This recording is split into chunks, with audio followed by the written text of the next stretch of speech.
Good evening everyone. কালি পৰহিৰ পৰা তাৰমানে এটা ভিডিঅ' এটা ছ'চিয়েল মিডিয়াত বহুত ভাইৰেল হৈ আছে। তো বাংলাদেশৰ ভিডিঅ' হয় নেকি। চ' মানুহবিলাক তাৰমানে কোনটো পৰ্যায়ত তাৰমানে কোনটো লেভেলত গৈ আছে, তাৰমানে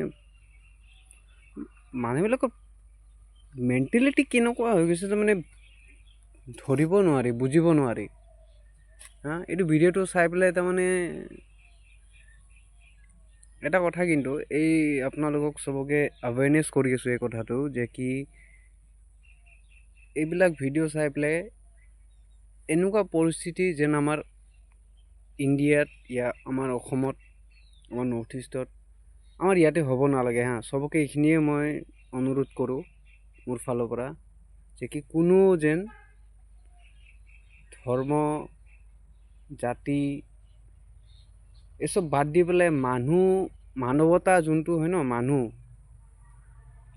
মানৱতা হোৱাৰ চেষ্টা কৰক, ঠিক আছে। এইবিলাক জাতি, হিন্দু, মুছলিম এসব কৰি পেলাই বাংলাদেশত যি কৰি আছে ন, চ' আপোনালোকে যেন সকলোৱে আমাৰ অসমত বুলিয়ে নহয়, ইণ্ডিয়াত চবতে, চব জাগাতে যেন এনেকুৱা পৰিস্থিতি নহয় আৰু এনেকুৱা যেন হ'বও নালাগে, ঠিক আছে। আৰু চবে এই বস্তুটো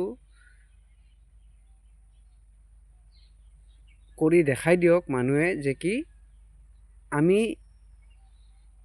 সেই বাংলাদেশীকেইটা যেনেকুৱা কৰিছে, যেনেকুৱা কৰি আছে, আমি এনেকুৱা নহয়, ঠিক আছে।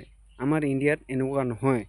সেই বস্তুটো যেন চবে জনাই দিয়ক, ৱৰ্ল্ডত চবেই গম পাব লাগে যে কি আমাৰ ইণ্ডিয়াত হিন্দু, মুছলিম, শিখ, ইছাই সকলো ধৰ্মৰ মানুহ আমি চবে মিলি একেলগে থাকোঁ, ঠিক আছে। আমি মিলি চলোঁ, ঠিক আছে। ঈদ হ'লে আমি যাওঁ, হোলী, দিৱালী, দুৰ্গা পূজা আমি চব একেলগে চেলিব্ৰেট কৰোঁ, ঠিক আছে। আমাৰ মাজত মনত কাৰো কাৰণে হেট নাই, চাহে সি মুছলিম হওক, চাহে সি যিকোনো হওক, যি জাতৰ হওক, জাতি বুলি একো বস্তু নাই ইয়াতে, ঠিক আছে। এই বস্তুটো মই আপোনালোকক জনাইছোঁ। আপোনালোকে ভিডিঅ'টো চাওকচোন, আপোনালোকে গম পাব।